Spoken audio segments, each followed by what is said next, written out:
El día de hoy la Facultad de Economía y Relaciones Internacionales tiene el placer de contar con 3 invitados de lujo que nos hacen el honor de acompañarnos para hablar sobre este tema tan importante que es el cáncer femenino.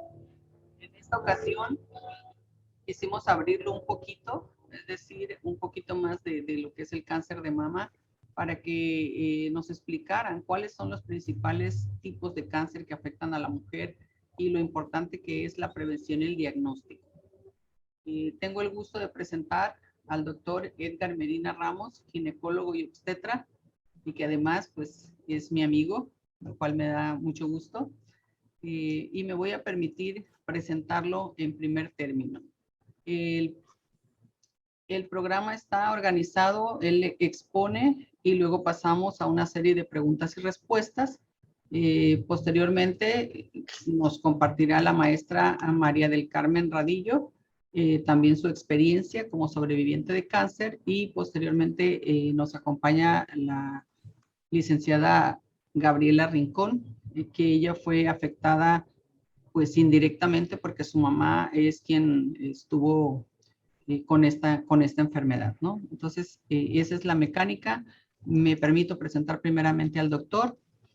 El doctor Medina es egresado como médico cirujano y partero del Centro Interdisciplinario de Ciencias de la Salud del Instituto Politécnico Nacional. La licenciatura la cursó de 93 a 98. Luego tiene una especialidad en ginecología y obstetricia del Hospital General de aquí de Tijuana, la cual cursó del 2005 al 2009. En 2010 cursó un adiestramiento en endocrinología de la reproducción y técnicas de reproducción asistidas en el Centro Universitario de Ciencias Biológicas y Agropecuarias de Guadalajara, Jalisco. A la par estuvo haciendo otro en biología de la reproducción en el Instituto de Medicina Reproductiva de Occidente, también en Guadalajara, Jalisco, desde marzo del 2009 a febrero del 2011. También tiene un diplomado de cirugía laparoscópica ginecológica avanzada de la Universidad Autónoma de Baja California, que hizo de julio a octubre del 2010. Es médico certificado por el Colegio Mexicano de Ginecología y Obstetricia desde 2011 y pertenece también a la Red Latinoamericana de Reproducción Asistida.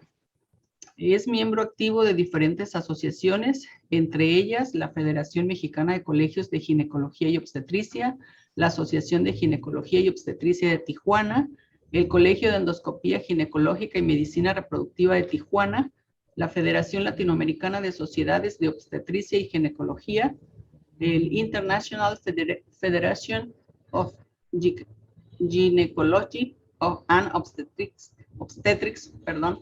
la Asociación Mexicana de Medicina Reproductiva, la Federación Mexicana de Endoscopía y 2 asociaciones extranjeras también, una americana y una europea. Como experiencia laboral, pues él es médico adscrito en ginecología y obstetricia del Instituto Mexicano del Seguro Social y también es subdirector médico de Clínica de Fertilidad Concibo, aquí en Tijuana. Pues recibamos al doctor. Sé que su participación nos será de gran utilidad. Bienvenido, doctor, y adelante. Sí, gracias, buenas tardes. No sé si me escuchen bien. Agradezco la invitación y la presentación. No era necesario tanta extensión, pero agradezco doctora, su presentación y la invitación para compartir con ustedes este tema que es muy importante, y sobre todo en el Día Mundial de la Lucha contra el Cáncer de Mama. Pues el objetivo es sensibilizar a la población vulnerable, a la población de riesgo sobre este tema, pero también abordar un poco, se nos ha pedido abordar un poco de también el otro tipo de cáncer de alta frecuencia, como es el cáncer cervicuterino. Entonces, vamos a pasar directamente a el tema. Adelante. No sé si ya esté la pantalla ahí. Y pues sí, efectivamente, hoy en este mes de octubre a nivel mundial, lo hemos estado viendo en todos los medios de comunicación, en todas las instituciones públicas y privadas, cómo se trata de sensibilizar a la población respecto a las medidas preventivas para este padecimiento que desafortunadamente afecta en su mayoría al género femenino, como es el cáncer de mama específicamente. Pero antes de abordarlo, pues me permití, gracias a la invitación de ustedes, abordar también un poco de cáncer cervicuterino, sabiendo que precede a la casuística, a la frecuencia que tiene el cáncer de mama. El cáncer cervicuterino representa la principal causa de morbilidad y mortalidad en las mujeres mayores de 20 años. Lógicamente, como ya lo he comentado, la estadística demuestra que sigue siendo el tendón de Aquiles de la salud pública. Por eso la importancia de sensibilizar a la población para que se actúe en las medidas preventivas para ello.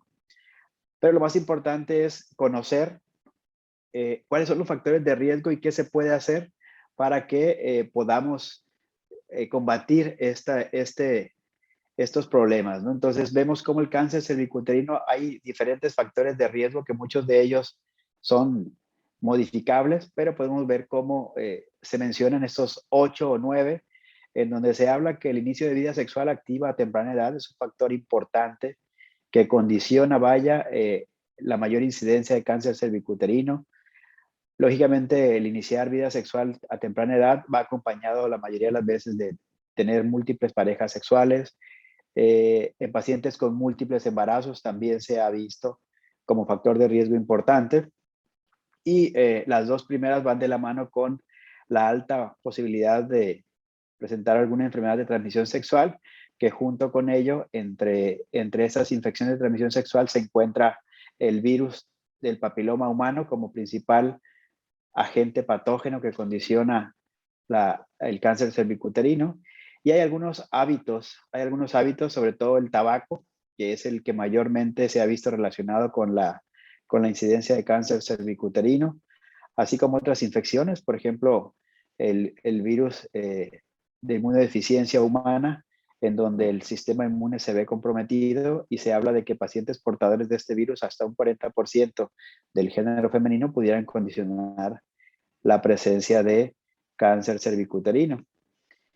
Y desafortunadamente, como muchas enfermedades, no solamente en ginecología y no solamente de tipo oncológico, como es el cáncer cervicuterino, desafortunadamente la condición socioeconómica repercute bastante y podemos evaluar y ver cómo en pacientes, en personas con bajo nivel socioeconómico es más frecuente este tipo de padecimiento. Y pues la historia familiar de cáncer cervicuterino también favorece como factor de riesgo. Y podemos aquí ver en este esquema cómo van afectando directamente todos estos factores en el aparato genital femenino. Lo que más se ha visto relacionado, además de estos factores, es asociado al cáncer cervicuterino, es la presencia de la infección del virus del papiloma humano, en donde hay más. Aquí dice la literatura de 70 tipos de VPH, realmente ya ha rebasado esa cantidad y se hablan de hasta 200 tipos de virus de papiloma humano. Para buena suerte, solamente es un grupo muy reducido los que son de alto riesgo que pudieran condicionar mayor incidencia de cáncer cervicuterino. Los que más se mencionan son el 16, 18, 31, 33 y los otros 5 restantes que están ahí documentados en la parte superior. Y hay otros tipos de VPH que solamente condicionan lesiones de bajo grado o condilomas genitales, que son verrugas simples que pueden afectar no solamente el área vulvar, sino también el área genital masculina, algunas regiones de la piel. Y los que mayormente se afectan son o se ven involucrados en esto es el 6, el 11, el 42, 43 y 44. Sin embargo, en la mayoría de los tipos de cáncer cervicuterino, los que mayormente prevalecen, como ya mencionamos, de alto riesgo, son el 16 y el 18, que se ha visto como hasta en un 90% del cáncer cervicuterino invasor o microinvasor se encuentran presentes estos dos tipos de serotipos de VPH. Y se habla que en lesiones precancerosas está presente hasta un 70-80% del virus del papiloma humano, de tal manera que la prevención del cáncer cervicuterino estará enfocado a limitar, por un lado, los factores de riesgo y por el otro lado, tratar de evitar el contacto con el virus del papiloma humano. Y pues recientemente se ha visto que hay una campaña para aplicar una vacuna contra estos principales serotipos que están presentes en el cáncer microinvasor o lesiones precancerosas en pacientes adolescentes o que aún no han iniciado vida sexual activa. De tal manera que las principales lesiones que ocurren en el cáncer cervicuterino o precursoras del cáncer cervicuterino son verrugas genitales que habitualmente, como he mencionado, son de transmisión sexual y muchas de las veces le llamamos condiloma acuminado cuando semeja como si fuera un coliflor. Hay crecimiento papilomatosos múltiples que muchas veces son bien o mal definidos, pero que pueden incluir todo el área vaginal, que incluye el introito vaginal, puede haber la vulva, puede haber el periné y en ocasiones puede llegar hasta el cervix. Casi todas las infecciones del VPH son subclínicas y podemos ver cómo la citología es lo que principalmente nos ayuda a detectar el cáncer cervicuterino. Entonces, lo que tenemos que hacer es hacer papanicolao, que es la principal medida preventiva, que aquí lo vamos a mencionar como citología vaginal. Y aquí lo que más podemos encontrar son atipias condilomatosas y atipias con células tipo coilocitos. Entonces, como la mayoría de los pacientes conocen, en el resultado puede haber lo que conocen en un papanicolao normal clase 2 o bien ya empieza a generar un poquito de alarma cuando el patólogo reporta displasia leve, moderada y grave, que son lesiones precursoras de un probable cáncer cervicuterino, de tal manera que cuando toda mujer acuda a hacerse detección oportuna de cáncer, que ese es el término que se utiliza, y coloquialmente Papa Nicolau, que fue la persona que lo diseñó este estudio preventivo, y que se reporte displasia leve, moderado o grave, pues son solamente un foco de alarma. Muchas de ellas tienen regresión de manera espontánea, pero todo médico tiene el objetivo de enviar a la paciente a otro nivel de atención para realizar estudios más a fondo como colposcopía, incluso toma de biopsia para descartar y o confirmar la presencia de alguna alteración premaligna. Ha habido muchos cambios en las clasificaciones. Entonces, lo que habitualmente se veía aquí, lo que hemos mencionado, es de 1954, cuando Papa Nicolau las describe como 5 clases de Papa Nicolau, clase 1 y clase 2, que son las lesiones benignas. Y ya clase 3 nos habla de las displasias leves, moderadas o graves, que eso nos permite ir a hacer estudios, como dije, más a fondo para llegar al diagnóstico y a descartar el tipo de cáncer. Pero cuando tenemos la presencia de Papanicolau, sistema de Papanicolau clase 4 y 5, estamos ante la presencia de un cáncer in situ y cáncer microinvasor respectivamente. Entonces, ha ido cambiando la sistema o la nomenclatura de Papa Nicolau o de las lesiones precancerígenas, de tal manera que vemos cómo después avanzó a NIC1, NIC2, NIC3, NIC4, NIC3, perdón, y después seguía cáncer invasor, que no es otra cosa más que displasia leve, moderada y severa en NIC1, 2 y 3 respectivamente, y ya el tipo de cáncer in situ puede ser ya un NIC3. Actualmente, la clasificación solamente se va a lesión intraepitelial de bajo grado o lesión intraepitelial de alto grado. Estas de alto grado son las que tenemos el objetivo de enviar a las pacientes a otro nivel para hacer colposcopía y todo lo que conlleve a detectar de manera oportuna y ofrecer un tratamiento adecuado en pacientes que tengan este riesgo.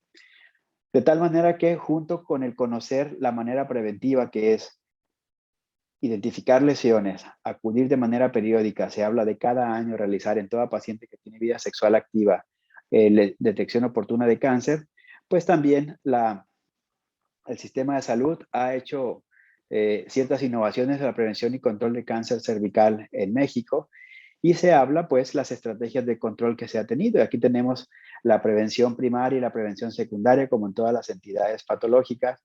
Vemos cómo antes de iniciar vida sexual activa, pues se está promoviendo mucho el uso de la vacuna contra el VPH, en donde existen varios esquemas alternativos. El que más se utiliza es el realizarlos en pacientes preadolescentes que se encuentran entre los 10 y los 12 años de edad, con un esquema de vacunación, eh, la primera dosis, luego al segundo mes y luego al sexto mes, y eso completa el esquema, y se habla de que hay una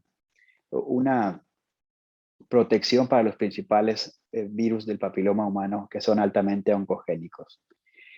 Y la prevención secundaria, pues es en pacientes que ya han tenido vida sexual activa, pues se tiene que hacer la detección oportuna, citología cervical, se pueden hacer pruebas contra el virus del VPH, y aquí vamos viendo en grupos de edad como entre 24 y 34, pues se tiene que seguir utilizando las medidas preventivas primarias de salud, y cuando ya tienen mayor edad o cuando se tiene ya la libertad de hacer la toma directa en pacientes con vida sexual activa, lógicamente, pues se hace la obtención dirigida de la citología, o bien se tienen que hacer pruebas de captura de VPH cuando se tiene la sospecha de que se encuentra ante la presencia de una infección de este tipo. Como todo en medicina, pues se tienen ciertos problemas, ¿no? Entonces puede haber una baja detección de neoplasias intraepiteliales tipo 2 en el Papá Nicolau. Por tanto, tenemos que hacerlo personal que tenga el adiestramiento. No necesariamente tiene que ser médico. Muchas veces se tiene personal en todas las instituciones que pueden realizarlo de manera adecuada. Lógicamente, a veces se tiene el error de hacer una elevada referencia diagnóstica a colposcopías en pacientes que realmente no lo requieren, que no hay alteraciones evidentes. También podemos hablar de los falsos positivos y falsos negativos, que existe una elevada proporción y lógicamente un grado de alarma cuando damos un diagnóstico a veces alarmante y que resulta ser un falso negativo, pero también podemos pasar desapercibida una lesión y se retrasa el diagnóstico. Desafortunadamente, como un alto porcentaje de pacientes son de bajo nivel socioeconómico, pues existe una gran parte de estas pacientes que se pierden en el seguimiento. Se habla de hasta la mitad de las pacientes que se les ha detectado alguna lesión premaligna y desafortunadamente no acuden a su seguimiento, de tal manera que la estrategia será en cuanto a prevención, promoción, difusión, y tratar de llevar a las pacientes de alto riesgo y o con factores de riesgo para que se realicen las detecciones adecuadas. Y el sistema de salud ha hecho en todas las instituciones públicas lugares de concentración para realizar este tipo de diagnósticos de manera oportuna y que no se retrase ningún tratamiento, ya sea médico o ya sea quirúrgico, cuando sí se requiera. Entonces lo podemos ver tanto en Salubridad como en ISSSTE como en Instituto Mexicano del Seguro Social. De tal manera que hay nuevos paradigmas, en donde sabemos que no hay una sola prueba que nos ayude a detectar por sí sola el cáncer. Sabemos que el escenario actual puede haber un sobrediagnóstico, un sobretratamiento y pues desafortunadamente elevados costos de atención que a veces son innecesarios, y eso va repercutiendo en pacientes que realmente lo ocupan. Ahora, la disyuntiva será en que la prueba del VPH pues no va a ser solamente eso el único recurso que se tenga ni será suficiente. Entonces, tendrá que hacerse todas las estrategias que se tengan a la mano, desde la promoción, como dije, la difusión, la realización de detección oportuna de cáncer, realizar la prueba de VPH cuando se detecte algo en la citología vaginal, y lógicamente también el uso o la concientización de los padres para que puedan acceder a la vacuna en pacientes preadolescentes, ya sea masculinos y femeninos, lógicamente, porque sabemos que los hombres también somos portadores de ello, no solamente es un problema de la mujer. Para mala suerte, la mujer es quien alberga la enfermedad y el hombre la mayoría de las veces es el portador.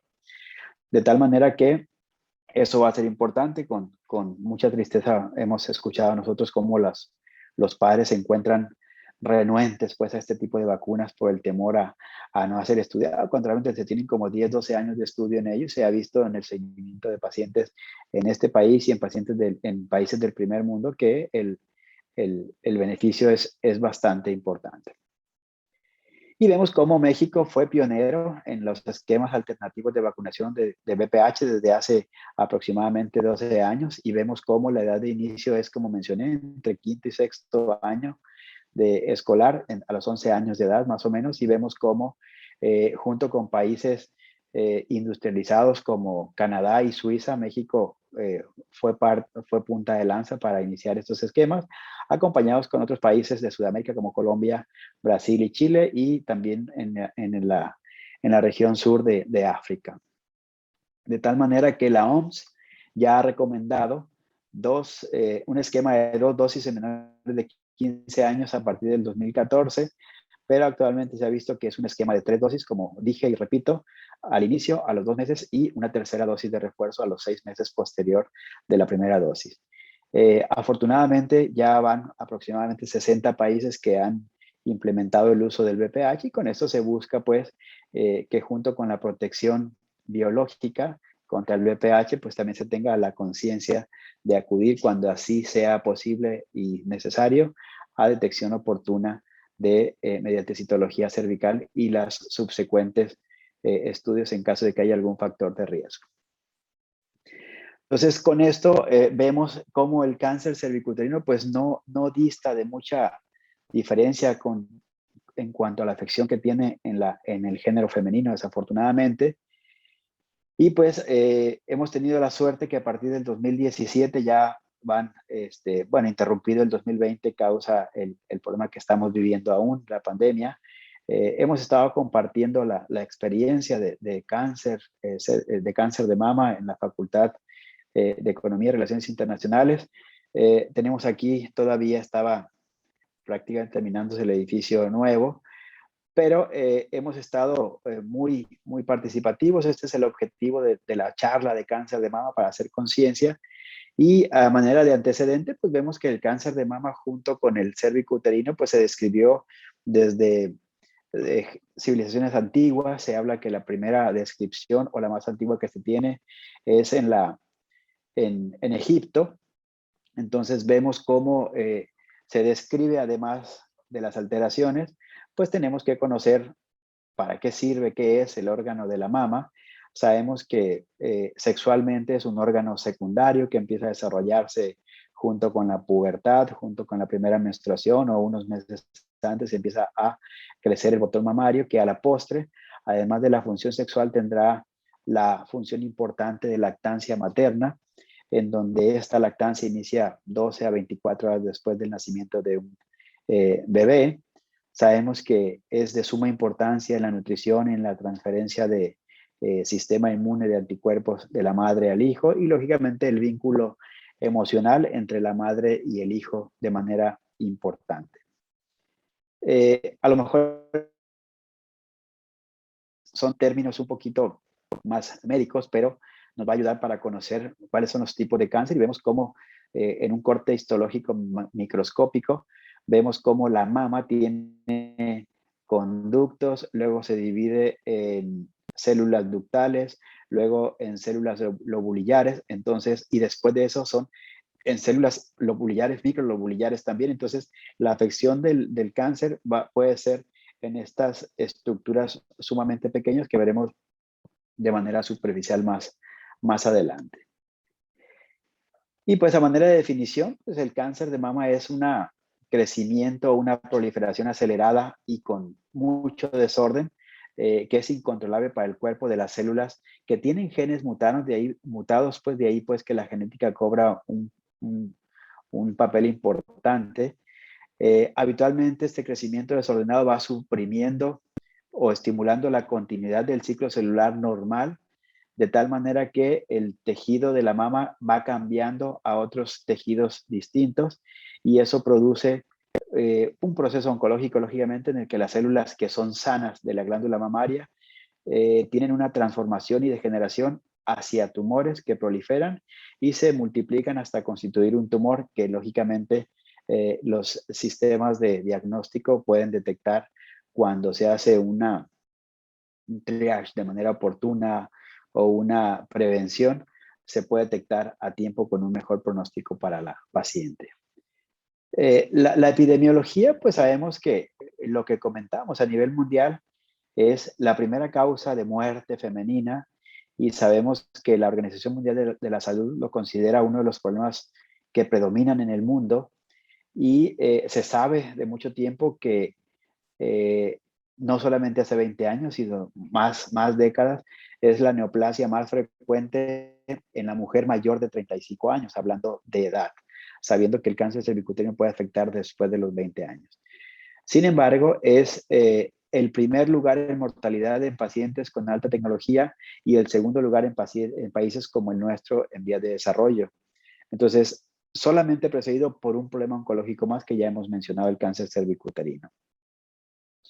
Hoy en la mañana todavía tuve oportunidad de revisar esta estadística en donde en 1990 aproximadamente el 31.6% de la población de nuestro país era mujeres de más de 25 años de edad, es decir, el 31.6% es el grupo vulnerable de riesgo para cáncer cervicuterino.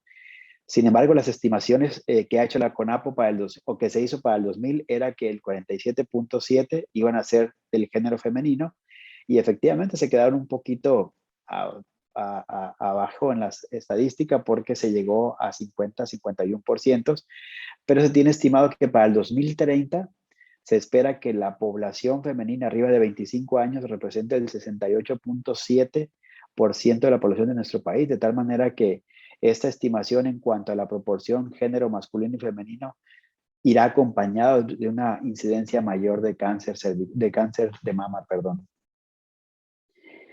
Y viendo esto, y como ya lo hemos mencionado, como primera causa de enfermedad de mujeres arriba de 20 años, como segunda causa de muerte en mujeres de vida reproductiva, solamente por atrás del cáncer cervicuterino, se dice que cada 9 minutos se detecta un nuevo caso de cáncer de mama.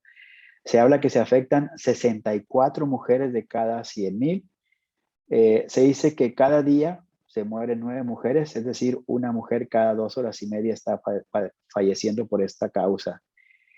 Sin embargo, ahorita hay un tema muy importante en donde desafortunadamente el foco de atención del sistema de salud se inclinó y con justa razón hacia la pandemia. Entonces se vio toda la estrategia que se intentó realizar y desafortunadamente pues no es que se haya olvidado de los demás problemas, sino que pasó a ser prioridad y pues ha habido cambios en la mortalidad post pandemia. Desafortunadamente podemos ver cómo se encuentra aquí el color de México y vemos cómo nuestro estado, Baja California, se encuentra dentro de los más afectados y se habla de que se encuentran afectados 22 a 26 pacientes de cada 100,000 mujeres arriba de 20 años. Entonces estamos viendo cómo solamente son 2 regiones, Baja California Norte y Baja California Sur, y por ahí Chihuahua son los que más afectados se encuentran en la proporción que ya mencioné de 22 a 26 pacientes por cada 100,000 solamente en nuestra entidad. Entonces, tomando en cuenta el número de población, estamos de manera muy importante afectados a nivel nacional. Y lo que ha pasado en este 2019 y 2020, pues vemos cómo se tenía, y perdón aquí por esta falta de ortografía, lo hice a las 5 de la mañana. Entonces, en 2019, antes de la pandemia, se tenían registradas 7,580 defunciones por cáncer de mama, con incidencia de 35.4 por cada 100,000 mujeres, de mujeres de más de 20 años. Y se vio como con la pandemia, pues existió el mismo número de defunciones, 7,880, ligeramente alto respecto al 2019, pero pues se estimaba otra cosa, ¿no? Entonces, se piensa que hay un subregistro y lo podemos ver aquí. Como a nivel nacional para el 2019 se documentaron 14,519 casos nuevos de cáncer de mama, 197 en varones, y para el 2020 se tenían no 14.519, sino 12.101 nuevos casos en mujeres y permaneció igual en varones, lo cual indica que la estimación era que debía de aumentar a 16.500 y la conclusión que se tiene no es que disminuyó el cáncer de mama, es que hay un subregistro que fue afectado de manera desafortunada por la pandemia de SARS-CoV-19 que ha afectado y sigue afectando todavía a nuestra población. De tal manera que se están buscando estrategias que afortunadamente aquí en Tijuana lo podemos ver a nivel institucional. En la Clínica 1 se tiene un área anexa para pacientes con cáncer de mama y en salubridad se tiene un área anexa, ahí lo que es el estacionamiento del Hospital General, lo que era la unidad de especialidades médicas, la UNEM pasó a ser únicamente de oncología para que no haya rezago en los diagnósticos y tratamientos de las pacientes afectados por estos padecimientos. Los síntomas son importantes, entonces habitualmente el cáncer de mama precoz es asintomático, pero se habla que en esta parte asintomático es cuando tiene que actuar la mujer en la autoexploración, que vamos a ver más adelante, en la realización de estudios preventivos en pacientes de riesgo o en pacientes de más de 35, hacer los estudios protocolarios y necesarios, pero en estadios más avanzados pues puede haber ya sintomatología franca como tumoración palpable, mastalgia, cambios en la piel de la mama, puede haber edema hacia el brazo del lado afectado y en estadios todavía más avanzados pues ya pérdida de peso. Los síntomas, me salto esta porque es prácticamente lo mismo, vemos cómo hay ciertos síntomas que la paciente puede notar y vamos viéndolos y mencionarlos: es engrosamiento de la piel, puede haber lesiones ulcerativas, puede haber cambio en la textura de la piel y tornarse como piel de naranja, puede haber irritación en la piel, puede haber secreción del pezón, entonces son los datos que pueden observarse.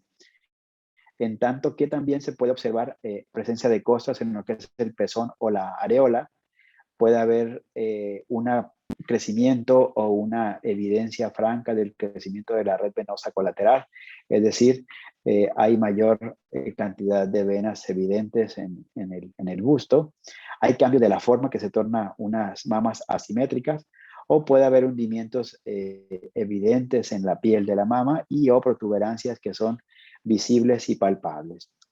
De tal manera que llegamos a la parte importante de esta plática, en donde la prevención primaria y secundaria siempre va a ser importante, y sobre todo en nuestro país, en donde es más barato y menos costo para el sistema de salud el realizar prevención. Entonces, la prevención primaria va enfocada a reducir la incidencia del cáncer y a promoción de la salud en cuanto a las medidas higiénico-dietéticas, que sería dieta, ejercicio, evitar de consumos tóxicos que se han visto relacionados de manera importante en las pacientes con cáncer de mama.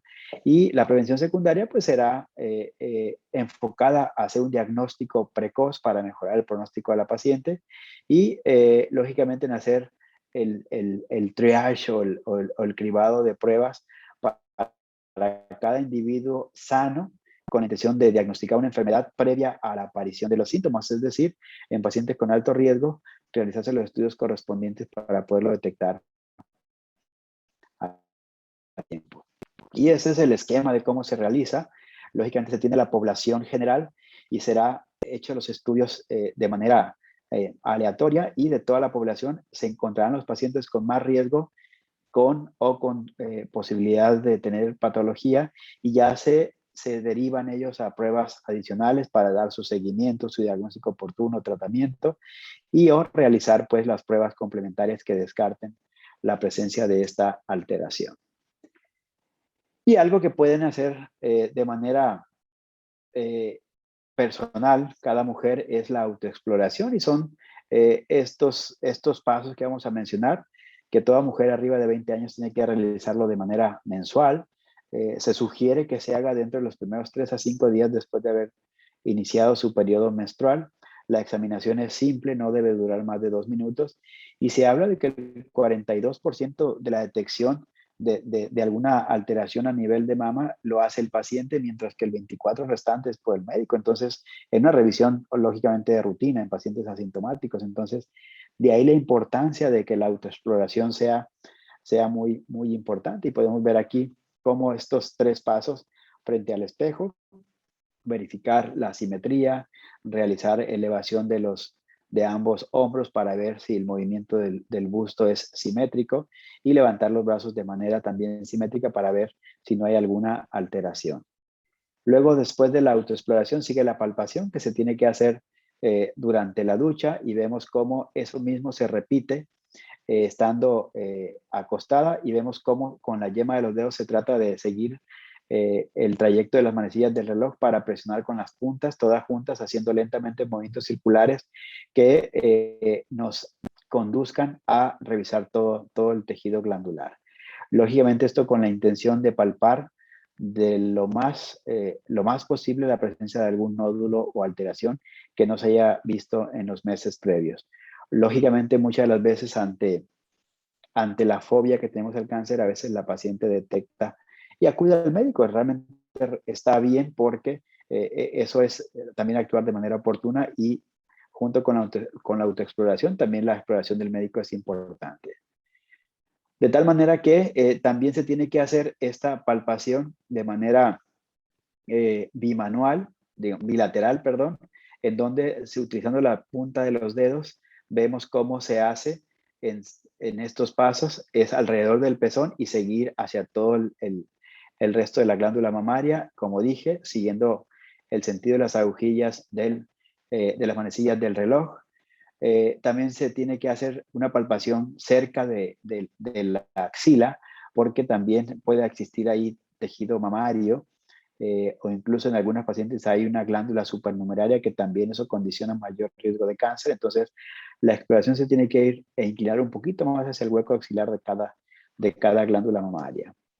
Y finalmente, la presión, que es importante, que es tomar con dedo índice y pulgar el pezón para hacer presión en todos los sentidos para que de izquierda a derecha y de arriba hacia abajo, para ver si existe la posibilidad de algún nódulo o de alguna presencia de exudado del pezón, ¿no? Que puede ser algo de suma importancia. Muchas de las pacientes empiezan con problemas a este nivel.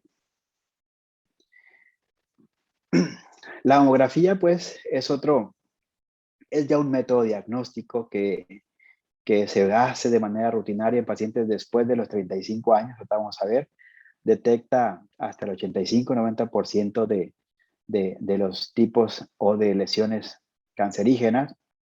Tiene una tasa de falsos negativos baja del 7%, igual tasa de falsos positivos que no rebasa el 10%, pero lógicamente es más precisa que el examen físico para detectar el cáncer de mama temprano, porque puede haber lesiones que son evidentes a los rayos X, como microcalcificaciones, lesiones especuladas, como si fuera una estrella. Entonces, por eso es necesario complementar la autoexploración, revisión del médico, mamografía, y vemos más adelante cómo también el ultrasonido es una herramienta importante. ¿Cuándo se recomienda la mamografía selectiva? Pues bueno, son recomendaciones que están basadas en lineamientos actuales del National Cancer Center, y se dice que en mujeres de 20 años o más con riesgo normal, es decir, que tengan familiares de línea directa, madre, tías maternas o hermanas con cáncer de mama, se sugiere realizarlo cada 3 años. En pacientes arriba de 40 años se sugiere una mamografía cada año, o en pacientes con riesgo genético hereditario, se dice que se tiene que iniciar la realización de mamografía 5 o 10 años antes de la aparición del cáncer familiar. Es decir, si la tía, la prima o la hermana o la mamá tuvo cáncer a los 40, hay que iniciar a los 35 o a los 30 años de edad, porque son pacientes de mayor riesgo. Y se habla que después de los 70 años no ha demostrado ventaja realizar la mamografía, pero pues es necesario hacerlo también porque pues no dejan de ser pacientes con ese riesgo. Sin embargo, se vuelve a hacer a lo mejor con menos frecuencia. Y tenemos la clasificación aquí de BIRATS en cuanto a mamografía, donde el BIRAT 0 se sugiere hacer estudios adicionales, 1 y 2 es negativo y benigna respectivamente, 3 hay que hacer vigilancia más frecuente, y ya 4 es altamente maligna, sospechosa, se sugiere biopsia, y lógicamente 5 es altamente sugerente de de malignidad. El ultrasonido pues es un método diagnóstico complementario, todo lo que ya hemos platicado. Es el segundo método más utilizado para obtener imágenes de mama después de la mamografía. Demuestra lógicamente diferentes cualidades ecogénicas, principalmente sólidas, lo cual no lo se ve en la mamografía. Entonces, mamografía y ultrasonido son complementarios. Se tiene la certeza de que no ve lesiones menores de 1 centímetro, cosa que sí hace la mamografía, de tal manera que es importante complementarlos, porque también es incapaz, por la ecogenicidad que tiene, no detectar microcalcificaciones, que el 50% de los cánceres de mama presentan estas calcificaciones que se pueden ver solamente en mamografía y no en ultrasonido, y lógicamente no se palpan.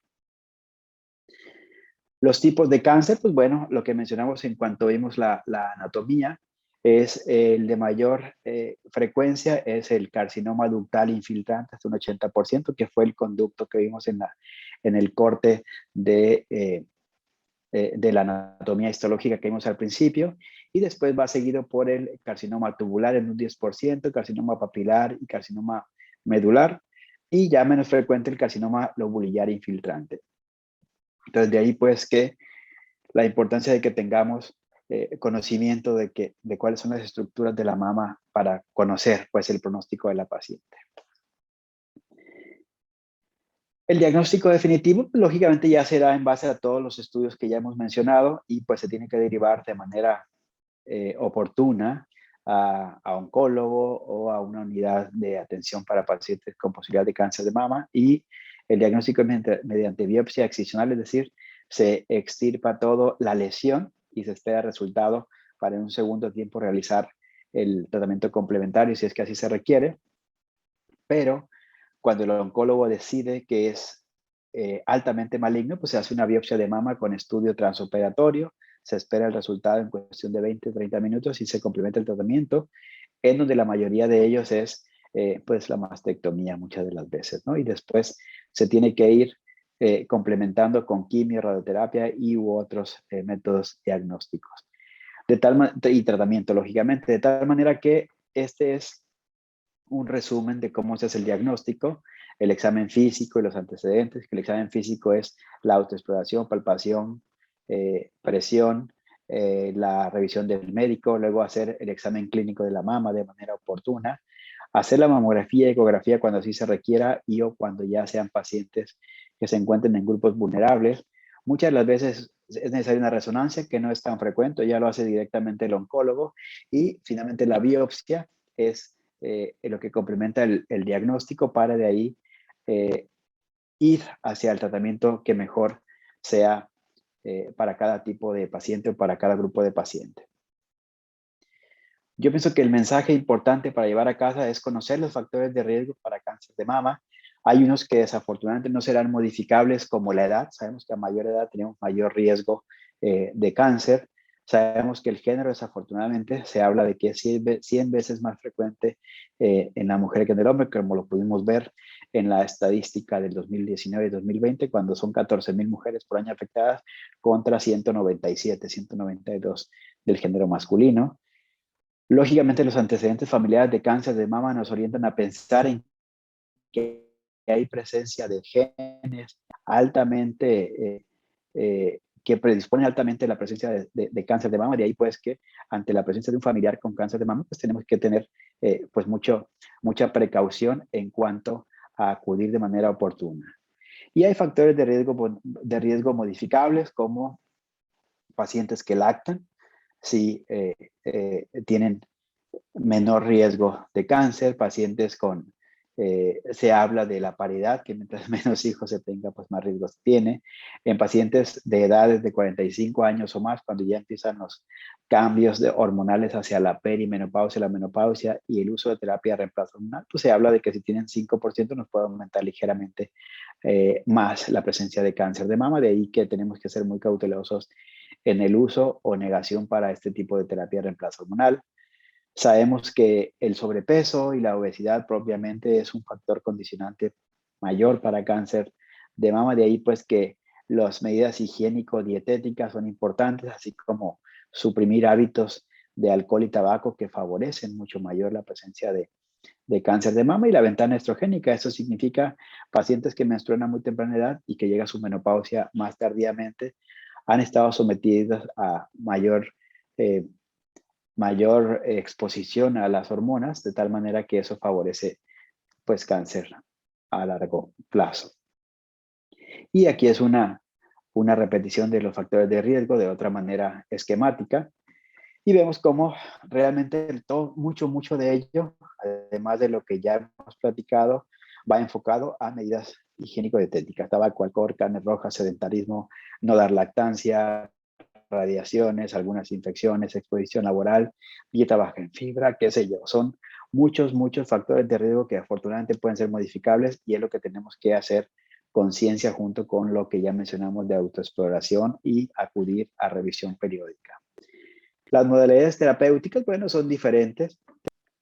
Desafortunadamente no quisiéramos llegar a esta parte y cuando se llega, pues tenemos que derivarla al especialista adecuado para hacer cirugía, que la mayoría de las veces, insisto, es mastectomía, complementado con radioterapia o quimioterapia. Muchas pacientes, aunque no es lo más común, son el tratamiento es hormonoterapia, hay nuevas modalidades de terapia biomolecular o hay un sinfín de combinaciones de este tipo de tratamientos.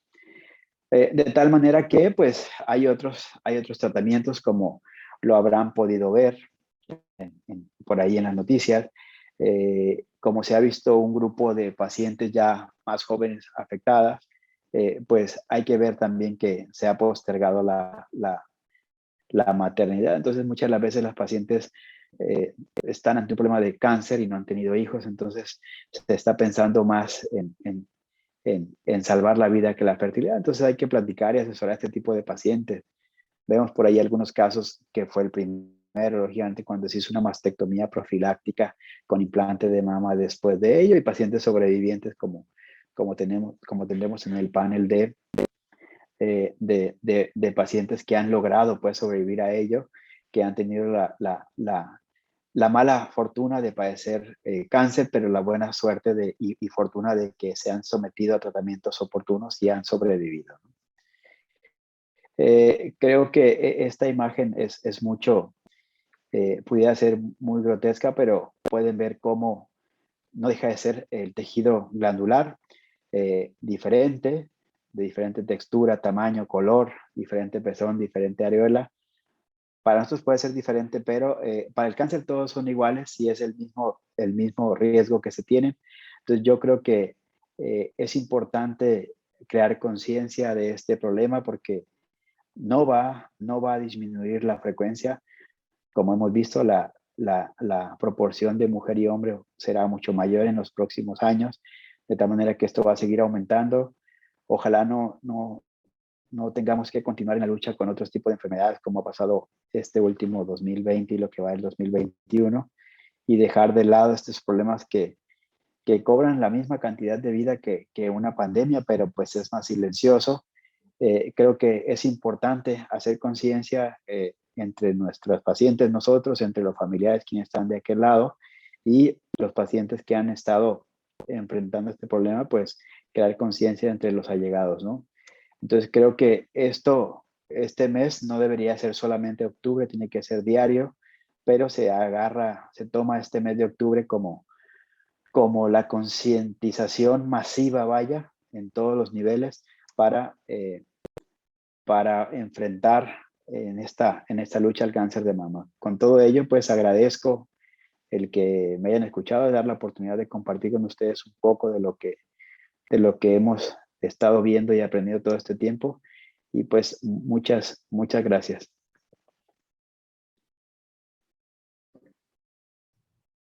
Muchas gracias a usted, doctor. Creo que todos hemos estado aquí atentos, escuchando todo lo que nos ha transmitido. Importante, pues, para todos. Creo que la mayoría estamos en las edades que nos está señalando, o la mayoría están los chicos por llegar.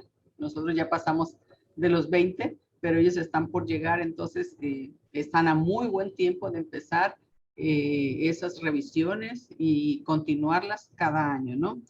Tengo algunas preguntas que expresaron los chicos. y yo también tengo una en lo personal, ¿no? Que me llama la atención sobre los factores de riesgo. Creo que están principalmente enfocadas ahí. Eh, un compañero pregunta si también se deben empezar a realizar los exámenes preventivos para el cáncer cervicouterino 5 o 10 años antes, como los del cáncer de mama. Es decir, si es recomendable o cuando ya tienen antecedentes o algo, o en qué tiempo deben hacerlo. Sí, de hecho el grupo de edad que afecta inicialmente es a más corta edad del cáncer cervicuterino, de tal manera que el cáncer cervicuterino debe hacerse las medidas, como ya mencioné, la vacunación en niñas y niños entre 11 años cuando están en quinto o sexto, esa es la primera medida que se tiene que hacer. Y el acudir a detección oportuna de cáncer o Papá Nicolau es en cuanto se inicia vida sexual activa en las mujeres que hemos estado viendo, o a lo mejor siempre ha sido, pero ahora lo vemos más frecuente. Antes se veía que el inicio de vida sexual activa 18, 20 años, hemos visto con mucha frecuencia que es en la secundaria, en la prepa, a los 14, 15, 16 años. Entonces, este tipo de pacientes son las que tenemos que concientizar en que se tienen que realizar esa detección oportuna cuando ya han iniciado vida sexual activa, perdón, y si tienen factores de riesgo familiares con mucho mayor razón.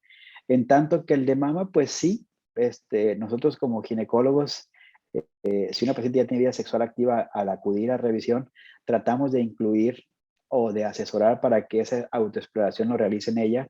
Sabemos que lo harían cada mes o cada 2 meses y nosotros lo haríamos cada año cuando acudan a hacerse detección oportuna de cáncer. Realizamos un ultrasonido para ver cómo se encuentra útero y ovarios, porque también por ahí es un tipo de cáncer un poquito más agresivo, pero afortunadamente menos frecuente el de ovario. Y ya se hace la revisión personalmente con un ultrasonido para detectar cualquier alteración y si es factible lo enviamos a otro nivel. Entonces, sí tiene que ser antes en pacientes de riesgo para cáncer de mama, como dije, 5 o 10 años antes de que apareció el cáncer de mama en el familiar, y en pacientes para cáncer cervicuterino en cuanto inician vida sexual activa.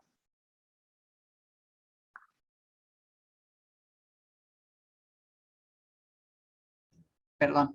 Tengo otra pregunta aquí que creo que está relacionada precisamente con estos tiempos de pandemia que nos han hecho pues estar trabajando en casa y muchas horas de sedentarismo, ¿no? Es lo que pregunta aquí Uciel. Dice, ¿cómo afecta el sedentarismo en estos padecimientos? O sea, en específico, ¿cómo es que se pueden ver afectados ahorita ellos que están por la pandemia, que pasamos mucho tiempo ahorita sentados y quizás sin ejercicio? Bueno, una de las cosas importantes es que, como mencionamos, el sedentarismo va de la mano con el aumento de peso, y ahora mismo en la pandemia hemos visto cómo cada persona que vemos se queja de que aumentaron 5 o 10 kilos por precisamente eso: más sedentarismo, más estar en casa, menos actividad y más alimentos. Entonces, esta misma obesidad, pues se habla se llama aromatización de estrógenos. Es la propia presencia de tejido adiposo favorece alteraciones en la cuestión bioquímica de las hormonas, de tal manera que si una persona con un índice de masa corporal de 25, es decir, 60 kilos, con unos 60 de centímetros, y aumenta su índice de masa corporal a 28, 30, que estamos ya en el límite de sobrepeso y obesidad, pues hay mayor cambios en aromatización de estrógenos, hay mayor exposición a estrógenos. Entonces las propias hormonas favorecen mayor incremento del riesgo de cáncer cervicouterino y cáncer de mama en este caso. Entonces la obesidad sí va de la mano con cambios hormonales intrínsecos en cuanto a los mecanismos bioquímicos que ocurren en el cuerpo para cambio de las hormonas normales a más estrógeno. Bien, muchísimas gracias. Entonces, jóvenes, a movernos, a hacer algún ejercicio ahí antes después de estar tantas horas aquí.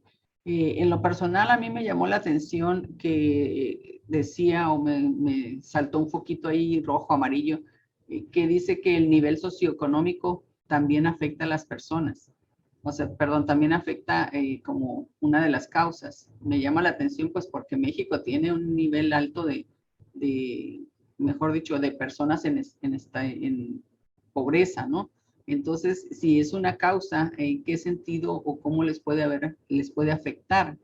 Digo, porque si cada vez en México se espera que haya más mujeres, ¿sí? Y el nivel de pobreza quizá, si no mejora, si no pasan a otro estadio, entonces, pues ahí vamos a tener un nivel alto de personas con estos padecimientos. Sí, desafortunadamente va en pro, más que puedan ser afectados por su condición socioeconómica, es el acceso que tengan a la atención de salud. Número uno, son personas que a lo mejor viven en un área más marginada, mucho más lejos de los niveles de atención, entonces es más difícil que se desplacen. Número dos, lógicamente, la misma condición permite la falta de conciencia y conocimiento para este tipo de enfermedades y, por tanto, no se realizan de manera periódica los estudios de detección oportuna. Es decir, podemos encontrar una paciente con un nivel escolar, licenciatura, por ejemplo, y sabe que cada año tiene que ir a su médico y hacerse su exploración, en tanto que una paciente que tiene una condición socioeconómica diferente, sabemos que dice, me lo hago hoy, me lo hago dentro de 3 años. ¿Por qué? Porque no puedo, tengo que dejar a los niños, porque va de la mano con el mayor número de hijos. Entonces, más que sea afectado por la condición socioeconómica, es el acceso que se tiene o la intención de acudir a realizarse estudios de rutina. Entonces, quienes estamos en esto de medicina podemos ver cómo cuando hacemos el servicio social en el área marginada, el lugar que tiene 800 habitantes, si no hubiera médico ahí, no se haría en el Papa Nicolau nunca. Entonces, ese es el punto. Entonces, en cuanto al cáncer de mama, pues eso va de la mano. Yo no recuerdo eh, donde hice el servicio social o incluso en mi pueblo donde soy originario, que haya ido una unidad móvil a hacer una mamografía como ocurre aquí en Tijuana, en las áreas, en el área marginada, en las áreas de la periferia, donde va una unidad móvil de detección que hace la Secretaría de Salud y van hasta allá y hacen 100 mamografías en este mes de octubre. No sucede en el área rural marginada de cualquier estado. Todos los estados tienen área rural, entonces va de la mano más con ese acceso al sector salud que con que su condición les haga que presenten ese tipo de enfermedades. Gracias. Bueno, tengo una última. Aquí una persona pregunta, dice, yo tenía entendido que por golpes continuos en los pechos podría surgir el cáncer de mama. ¿Es cierto esto? Y otra persona pregunta, ¿en qué caso se opta por retirar el seno afectado? Ok, los golpes continuos es muy difícil, tiene que haber eh, otros más factores, ¿no? Sobre todo el genético, en este caso el cáncer de mama. Eh, entonces, golpes directos, continuos, va a ocasionar una lesión, es una lesión muscular la mayoría de las veces. El tejido glandular sí se afecta, lógicamente, pero no es para crear cambios en la cuestión histológica y transformar las células normales en células malignas. Tiene que haber otro tipo de factores, ¿no? Como el genético y todo lo demás, que va de la mano con la siguiente pregunta. ¿Cuándo se tiene la posibilidad de hacer mastectomía profiláctica? Bueno, hay pacientes que saben que la mamá, la tía materna y la abuelita tuvieron cáncer de mama, pues a veces de manera empírica decimos, le va a dar cáncer de mama también. O sea, realmente el factor genético es un factor importante, pero hay estudios ahorita que se hacen, son costosos, se llama BCRA1 y BCRA2, son los receptores BRCA, así. Entonces, si a los pacientes que tienen familiares de primera línea con cáncer de mama les hacemos este tipo de estudios, muy seguramente saldrán positivos y son pacientes que en un 80-90% de los casos van a tener cáncer. Entonces, este tipo de pacientes son las que se tienen, bueno, son candidatas, no se tienen que hacer, son candidatas a mastectomía profiláctica. Yo personalmente he visto un par de pacientes que lo han decidido así, pero pues es costoso el estudio, vale aproximadamente 25,000 pesos, entonces no es accesible pues a toda la población y no lo cubre el sistema de salud pública. Y la mastectomía bilateral profiláctica, lógicamente, tampoco, y después va de la mano, si así lo quieren de manera profiláctica, pues la cuestión reconstructiva. Entonces es un camino largo para eso. Entonces, valdría la pena pues mejor pensar en que si tengo factor de riesgo, pues en lugar de revisarme cada año, pues me realizo mamografía cada 6 meses o estoy acudiendo no a mi unidad médica, sino a lo mejor hago el esfuerzo por ir directo con el oncólogo de manera periódica para en su momento detectarlo a tiempo. Sabemos que se tiene el riesgo, sabemos que se va a tener la fobia, pero hacer la mastectomía bilateral pues a veces crea más morbilidad, enfermedad, porque realmente la paciente que yo asesoré personalmente es tiempo todavía después de 4 años que la cuestión reconstructiva no se ha llevado a cabo. Entonces, son cuestiones, seguimos siendo pues un problema de salud pública y a veces la prevención es más simple como la autoexploración, detección oportuna y realizar los estudios correspondientes y tratamientos correspondientes para mejorar el pronóstico y la calidad de vida de las pacientes, ¿no? Muchas gracias. Bueno, tengo muchas felicitaciones por la charla, les dio los datos muy importantes, compartió todo lo que son la detección oportuna y cómo se combate. Aquí hay una pregunta sobre lo que mostró de las estadísticas. Dice, ¿por qué cree usted que en Baja California son tan altos el número de casos que se presentan? Que si se puede atribuir a que sea por el nivel socioeconómico. Y otra pregunta dice que si se tienen problemas hormonales, aumenta el riesgo de cáncer. Sí fue lo que hemos comentado, los problemas hormonales, menstruación temprana, menopausia tardía, hay mayor exposición a estrógenos, la obesidad cambia la aromatización de estrógenos y hay mayor exposición a hormonas, anticonceptivos orales, lógicamente nosotros sabemos que lo prescribimos, pero en pacientes con cierto riesgo le decimos que ya dejen de tomarlos porque también aumenta un 0.5 a 1%, entonces la exposición hormonal sí. El cáncer el cáncer de mama, perdón, es hormonodependiente como tal, junto con los demás factores, tabaco, obesidad, genética sobre todo. ¿Por qué Baja California? Pues bueno, ustedes de economía pueden ver este proceso de migración que existe, ¿no? Baja California es un área, es una zona de alto índice de migración. Sigue habiendo un alto índice de zonas marginadas.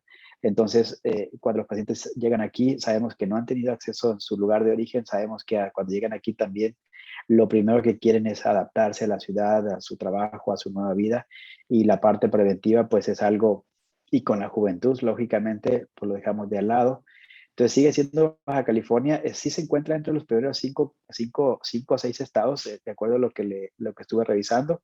Lo quité las transparencias porque lo había revisado en otras pláticas, pero sí Baja California está como dentro de los 5 estados del país que tiene alto índice de detección de cáncer de mama, desafortunadamente. Sabemos pues que va de la mano con esta condición socioeconómica, que va de la mano con la cuestión de migración, aunque sepamos que tenemos un sistema de salud pues también diferente a todo el resto de la República, porque el tipo de población que se ve aquí, lógicamente, es cambiante. Podemos ver una paciente aquí hoy y dentro de 5 años ya está en otro estado porque se regresó y después dentro de 10 años regresan y esos 10 años fueron perdidos en diagnóstico. Entonces, a veces eso junto con la cuestión académica, pues es esa falta de conciencia más que de conocimiento, es de conciencia, que llegue la promoción, que lleguen los estudios, que llegue la información a los pacientes para que tengan la libertad de acudir de manera oportuna y no cuando ya se tiene el problema que cambia por completo el pronóstico. Muchas gracias. Bueno, ya vamos a poner la última pregunta para no abusar de su tiempo y también darle el espacio a nuestras compañeras. Aquí preguntan, ¿el cáncer puede regresar en algún momento? ¿Y cuáles podrían ser los cuidados preventivos para poder evitarlo? Y otra pregunta dice que si puede afectar, por ejemplo, los equipos utilizados para la mamografía como rayos X o alguna otra cosa que sí también puede afectarles. Yo creo que los aparatos que se utilizan para hacer mamografía o ultrasonido no afectan definitivamente porque la dosis de radiación no es significativo. Lógicamente, el de mayor riesgo en la mamografía es el que lo está haciendo porque está sometiéndose a la mamografía de todas las pacientes del día, entonces tiene que estar protegido.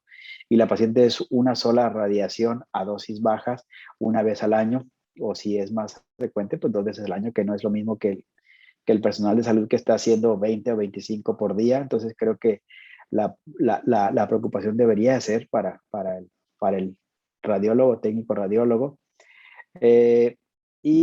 La siguiente, se me fue, perdón, la otra pregunta fue que si puede regresar. Híjole, siempre se tiene el riesgo porque no se va a quitar la parte genética. Entonces podemos tener testimonio de pacientes que han sobrevivido, que han llegado 5, 10 años, 15 años después y no ha habido reincidencia. Pero también tenemos pacientes que reincide en menos de 3 años. Entonces, se dice, ojalá de los testimonios que se van a tener, tocar la campanita es porque está libre de enfermedad. Entonces, muchas de las pacientes quisieran tocar la campana y decir estoy libre, y hay pacientes que no han logrado tocar esa campana de libertad de cáncer. Una paciente sobreviviente, sabemos que 5 años, después de 5 años, y no ha habido reincidencia, es mucho menos probable que regrese. Entonces, los primeros 5 años son importantes del seguimiento de la información, de lo que tiene que estarse revisando, y pues lógicamente después de ese tiempo la posibilidad es mucho menor. Entonces, siempre va a estar el temor, la segunda oportunidad, el vivir todos los días, pero 5 años es el parteaguas para decir, tiene mayor posibilidad de que ya no reincida. Bueno, doctor, pues ya no queremos abusar de usted. Agradecemos infinitamente su participación, la información que compartió con nosotros y sobre todo que nos haya aceptado para la siguiente plática que daremos en noviembre. No, sí, muchas gracias. No, Ahorita pues a me voy usted. a, sí, me voy a salir un poquito, tengo unas cositas que pendientes, Sí, no se pero preocupe. agradezco mucho la invitación, la atención y las preguntas, Ujú, pero sobre todo la oportunidad de poder compartir con ustedes ujú.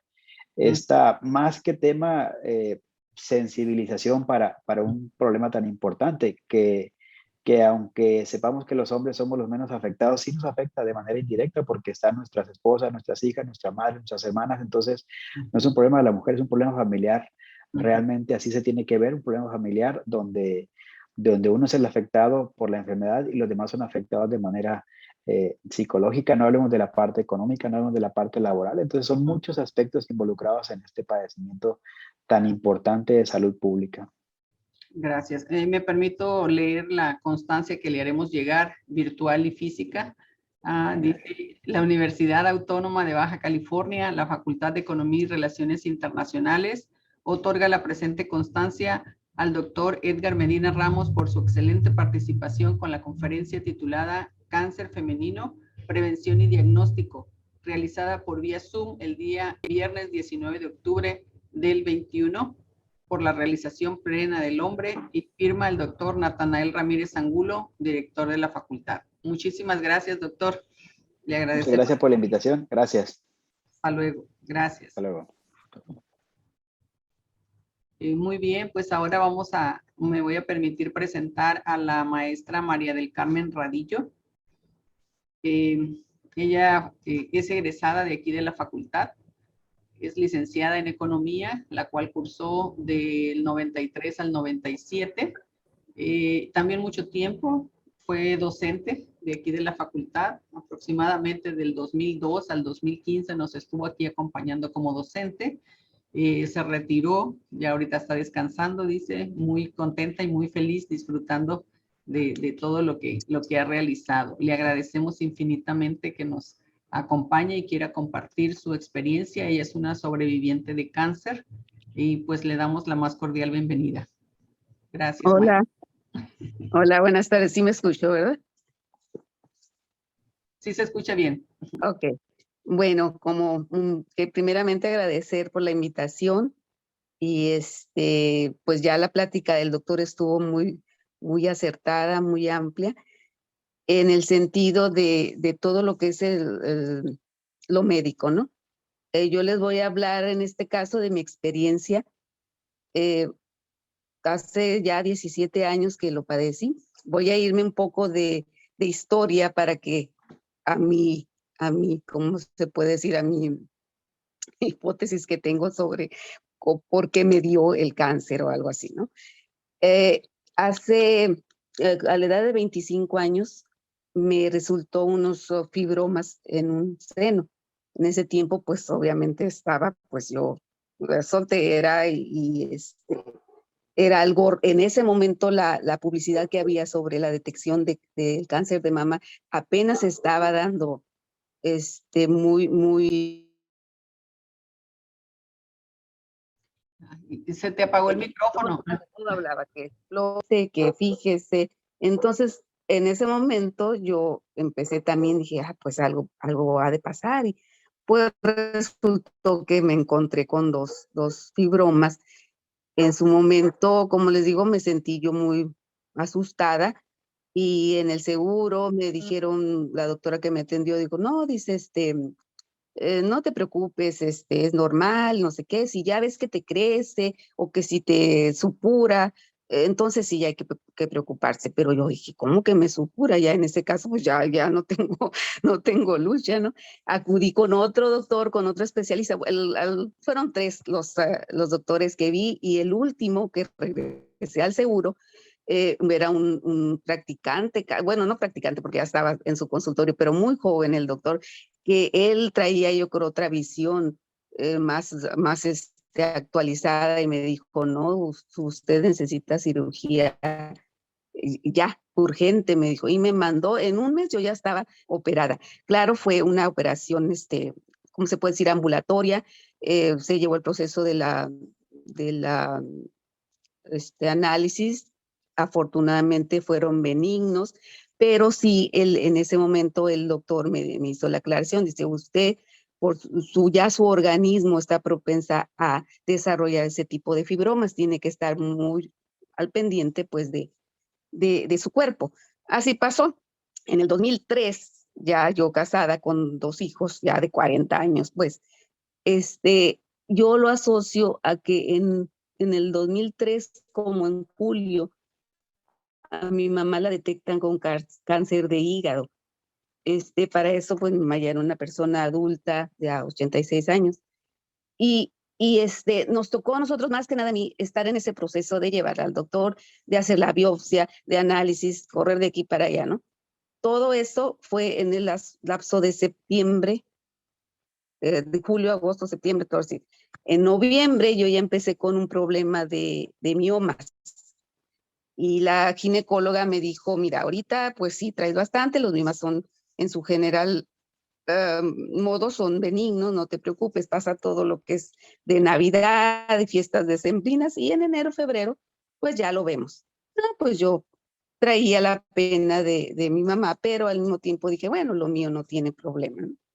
Ya entrando enero, vuelvo a ir al doctor, me revisa y me dice, no, pues sí, efectivamente traes miomas y traes también cálculos en la vesícula. Ya eran 2 por 1, ¿no? Y dije, bueno, pues que se haga lo que se tenga que hacer.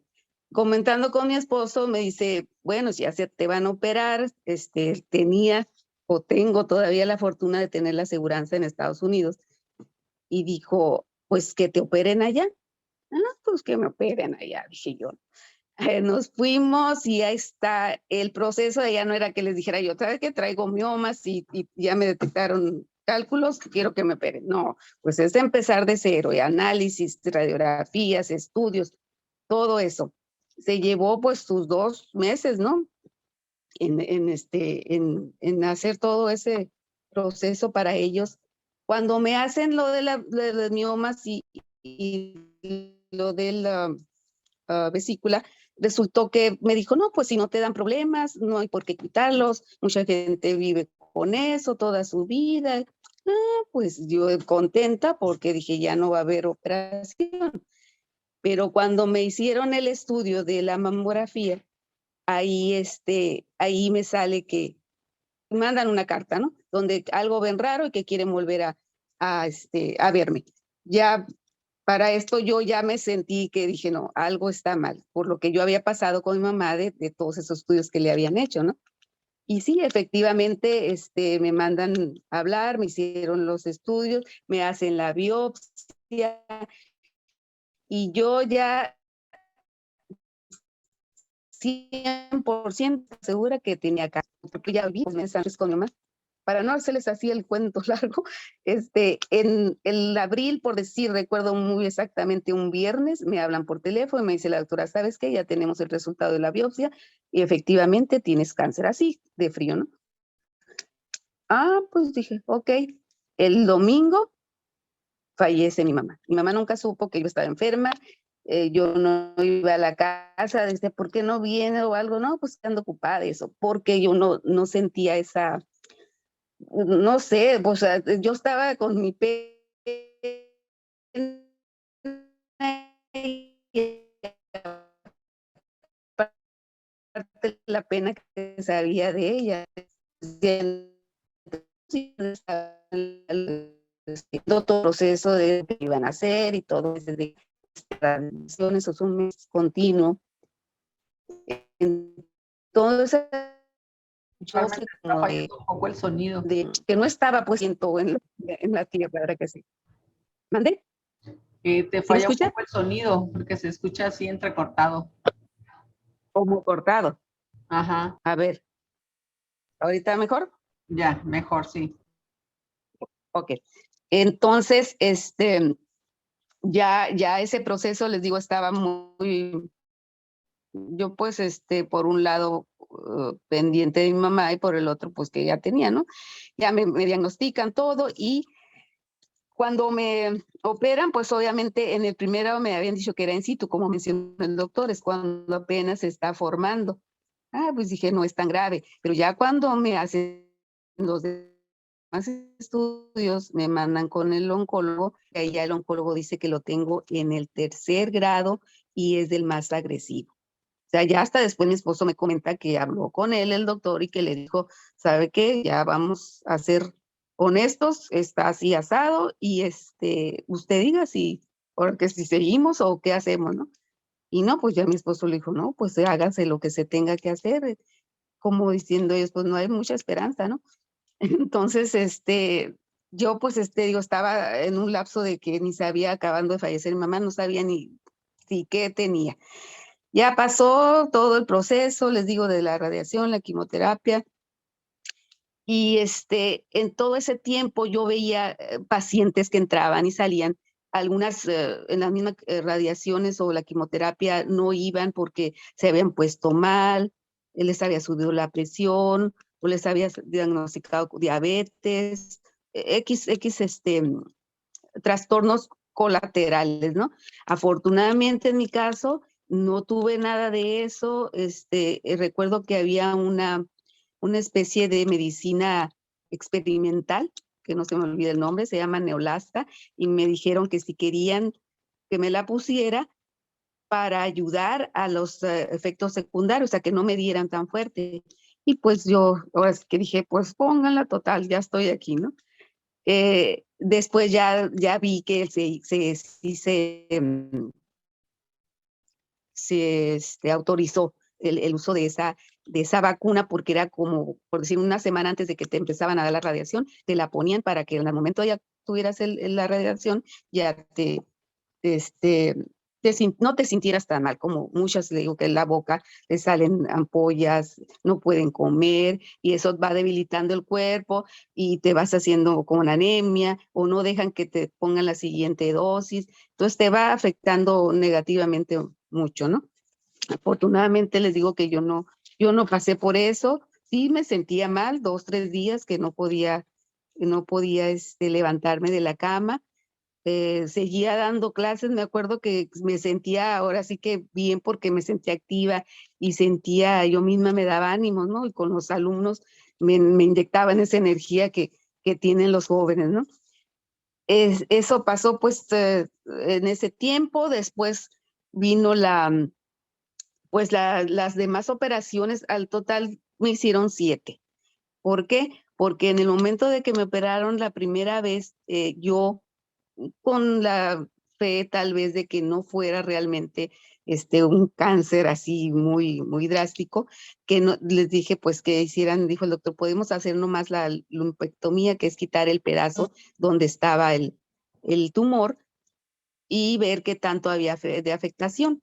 Entonces me hicieron esa, pero al momento de operarme y todo, dijo el doctor, no, ya está en ganglios y está muy expandido, ¿no? Entonces hay que quitar todo el pecho. Entonces ya fue la segunda operación. Después en la cicatrización se me formaron unos nódulos que les llaman. Me revisaba el doctor y decía, no me gusta, aunque estás bien de todo, pero necesito quitártelo. Así me quitaron como 3, luego después pues quise lo que era la reconstrucción y otra operación. El total que 7 operaciones, gracias a Dios todo salió bien. Pues como les digo, ahorita ya tengo 17 años de ese suceso, que año tras año, como dice el doctor, no es cosa que diga uno, ya estoy libre del cáncer, porque el cáncer ahí está. De hecho, cuando me operaron la primera vez, yo le dije al doctor, pues quíteme las 2 de una vez, porque ya no quiero volver otra vez. Dijo, no tiene caso. Dice, puede ser que te quite las 2 y el cáncer va a volver a lo mejor en otro órgano. No es de eso nada más. Entonces, afortunadamente no ha regresado. Cada año que voy a la mamografía, algo, pues voy con esperanza que todo va a salir bien, ¿no? Pero más no deja de estar ahí latente esa cosquillita, pues, de que diga, ay, no quiero que vuelva, no quiero que vuelva, pero pues ya sabemos que o cuando menos en mi caso, que estoy propensa, ¿no? De esos 5 años que les dicen que están en proceso se me fue el nombre, ¿cómo le llaman a los 5? En remisión. Ajá, en remisión, pues sí, dentro de ese lapso, si la libras y dices, ya es ganancia, ¿no? Entonces, en mi caso, pues yo ya son 17, pero igual hay gente después de más años o más grande que ha estado enferma, ¿no? Yo lo que veo o lo que quiero comentar más que nada es que, como ahorita habló el doctor de todos los síntomas o antecedentes, en mi caso no había antecedentes.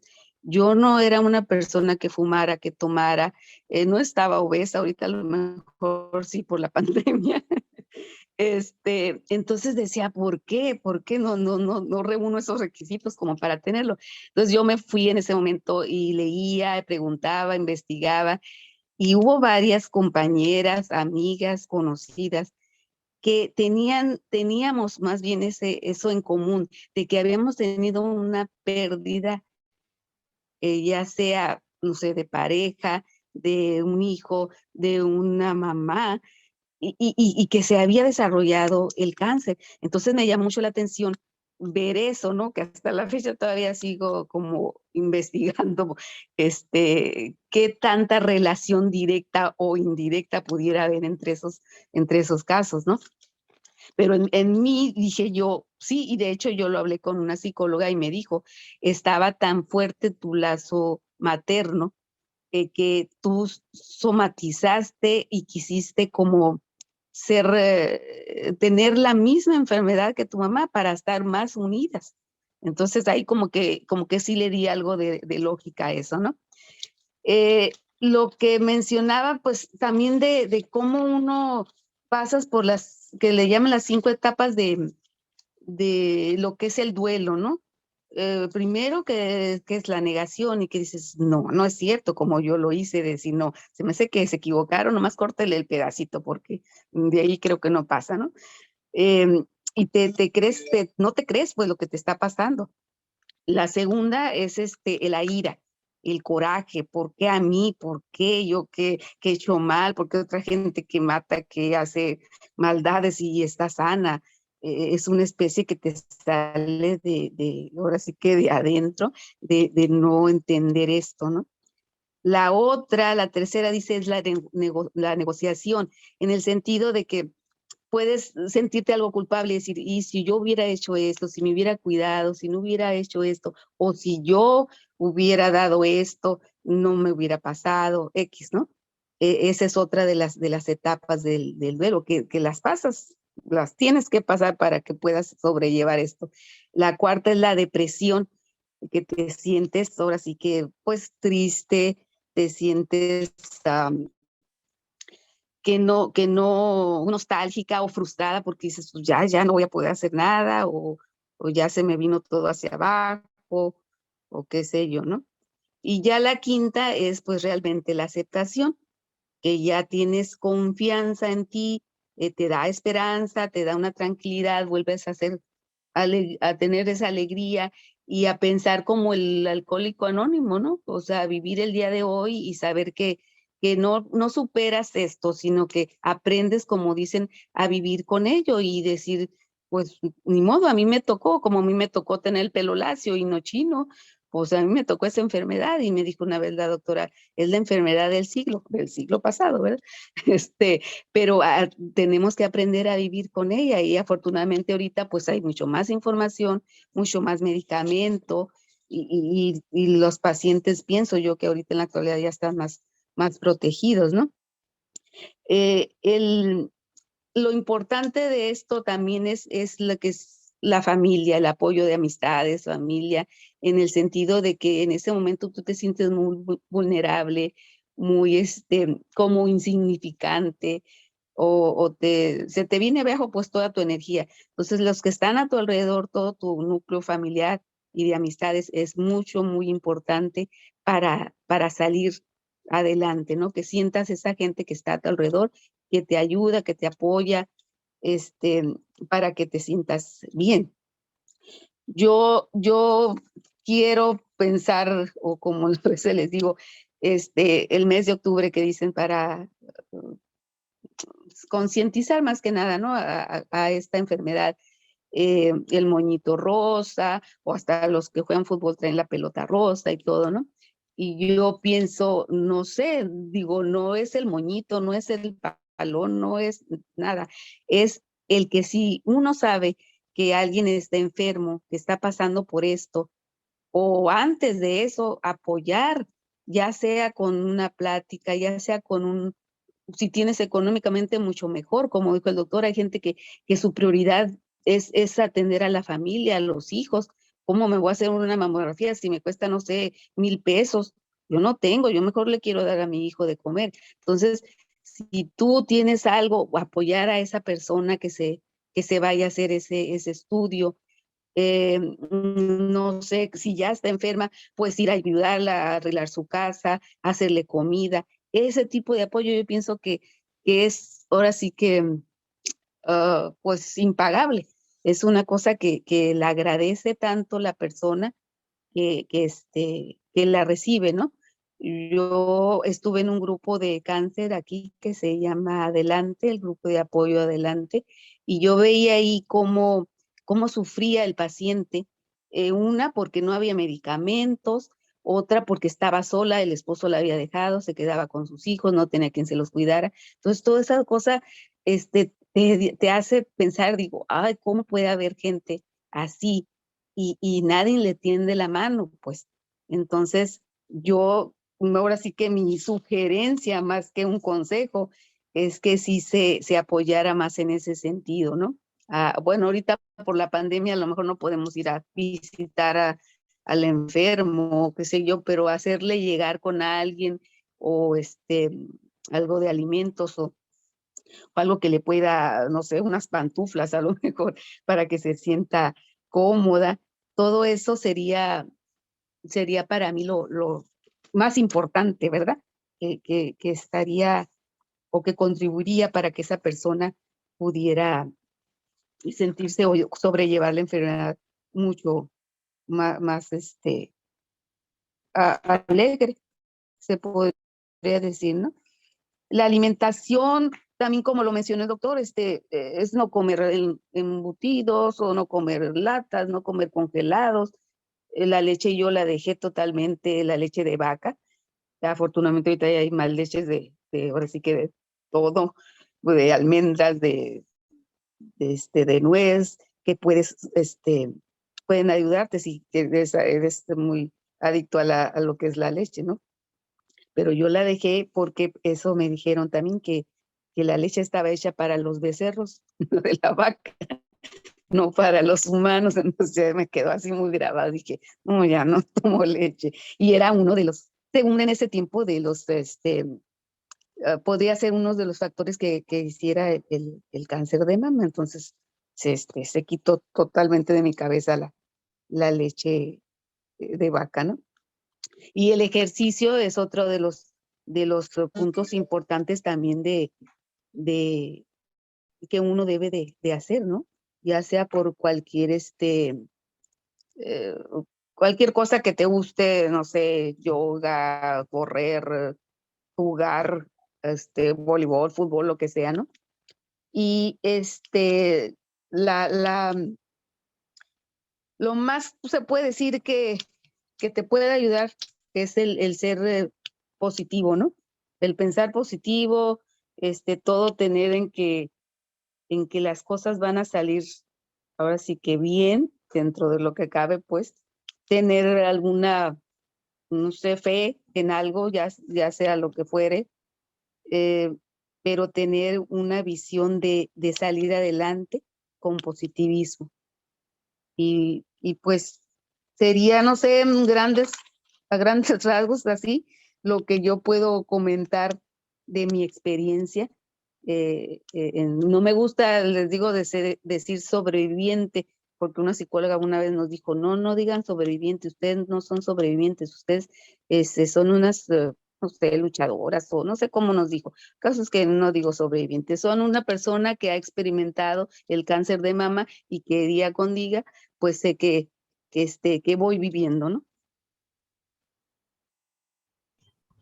Ay, pues muchas gracias a Carmen por compartir su experiencia. Lo bueno es que dijo que solamente 5 minutos, porque no. ¿Te acuerdas? Así es. No, y es que Entonces, hoy escuché al doctor, dije, no, el doctor se habló mucho. ok, No me voy a quedar atrás. no te preocupes, pero igual, o sea, complementa mucho lo que el doctor comentó, precisamente es la Ajá. dieta, es la actitud, es evitar el sedentarismo, porque también los psicólogos nos dicen que el movimiento está de alguna forma asociado a las emociones. Si te mueves, te motivas y entonces Ujú, ya no estás con que, ay, yo pobrecito no puedo acá. claro. Entonces, el realizar alguna actividad Ujú, física, por muy sencilla que sea, nos puede motivar, ¿no? Y la actitud, o sea, claro. automotivarnos y tener pensamientos positivos para Ujú. ello. Te agradecemos enormemente. No sé si los alumnos, compañeros tengan aquí alguna pregunta. A ver, ¿alguien? ¿Alguna pregunta para la maestra? Miren por aquí. ¿No? Bueno, entonces recuerden, ella dijo que se lo detectaron a los 25 años, ¿eh? O sea, a los 25 años empezó a Ujú. peregrinar con esta enfermedad. Entonces no lo veamos muy lejos, no lo veamos como que, ay, para cuando yo llegué a esa edad, entonces no, hay que verlo antes, hay que ir previniendo, hay que ir realizando precisamente los análisis o las visitas anuales al médico, los chequeos, no los dejemos a un lado. Más si tenemos, como ella en este caso, la disponibilidad o el acceso a los sistemas de salud, tanto en México como en Estados Unidos, pues igual, la juventud no es eterna, es muy cortita, es una edad en que se nos va bien rápido, ¿no? Entonces, pues agradecemos, aquí están mandando agradecimientos por compartir tu valiosa experiencia y nos alegramos enormemente de que ya estés muy bien y ya viviendo en otra etapa ya retirada y feliz, como me dijiste. Así es, y nadando. Ah, nadando, ella hace terapia de eso, se va a nadar aquí o se viene a nadar aquí a la alberca de la UABC. Pues muchas gracias, Carmen. Al Tengo también tu contrario, constancia, te la haré llegar, igual que la del doctor. Entonces, sí, gracias. aquí la tengo. Te la haré llegar Sí, por correo y de todos modos aquí la tengo físicamente. gracias. Un saludo. Muy Gracias amable. igualmente. Hasta Bien, luego. gracias. Ahora le toca el turno a nuestra compañera Gabriela y me voy a permitir presentarla. Ella también es egresada de aquí de la facultad. Gabriela Denise Rincón Sotelo es egresada de la licenciatura de Relaciones Internacionales de la Facultad de Economía y Relaciones Internacionales de la Universidad Autónoma de Baja California. Campus Tijuana. Egresó en la generación 2013-2018. Durante su carrera profesional, Gabriela realizó un intercambio académico en la Universidad de Johannes Kepler en Linz, Austria, y posteriormente realizó sus prácticas profesionales en la Embajada de México en Estados Unidos. Actualmente colabora en la Oficina de Atención de Residentes Extranjeros del H9 Ayuntamiento de Playas de Rosarito, donde se ha dedicado a apoyar a la comunidad de residentes extranjeros de Playas de Rosarito, precisamente de distintas maneras, siendo sus principales actividades el brindar orientación migratoria a los extranjeros y apoyar con interpretación de inglés a español en distintas dependencias del gobierno municipal y estatal, así como en asambleas de condominios en Playas de Rosarito. Sí. Bueno, tengo el gusto y el privilegio de presentar a Gabriela, quien mientras estudiaba aquí fue cuando se presentó el cáncer en su mamá, que lamentablemente pues se despidió, y ella pues le agradecemos enormemente que comparta su experiencia tan fuerte, ¿no? Yo la admiro igual que a Carmen por ser unas guerreras. Adelante, Gaby, bienvenida. Muchas gracias, doctora. Gracias por la invitación. Así como anteriormente ya había participado en este tipo de conferencias, me siento muy contenta de compartir mi experiencia porque a mi mamá le hubiera gustado que lo hiciera. A mi mamá le hubiera gustado que compartiera esa actitud tan positiva que ella tuvo, esa fe tan grande. Y pues bueno, les voy a mostrar una presentación de PowerPoint para que vean a mi mamá, para que la conozcan.